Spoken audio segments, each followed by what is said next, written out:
tao ito Kalooza Elef. Dito tayo sa Senado Square sa may fountain po. Pasok na naman po tayo pang kanina sa dito tayo sa labas. 3.5 hours football. Dito tayo ngayon sa Senado dumaan dahil dito tayo sa ating regular post. Panghapon po na tayo, straight na po tayong panghapon. Alright po.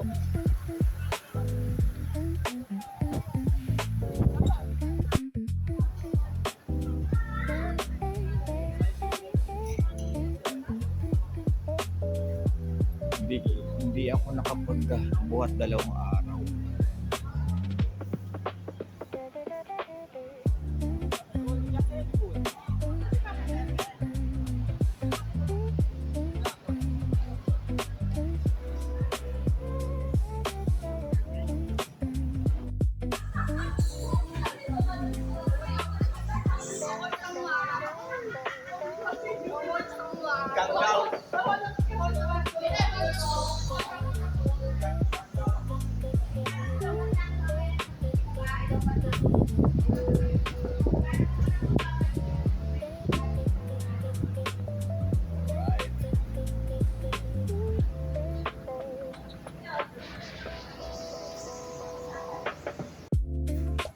Kanto.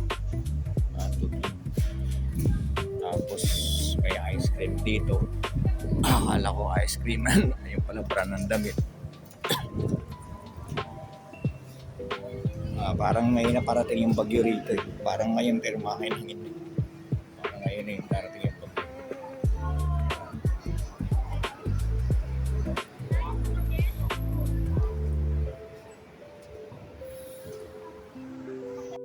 Kalooza Elef. Lulog siya po. Tayo medyo makulimlim na po. Baka mukhang babagsak na yun. Ayan na po yung bagyo. Parating na ang ating bagyo.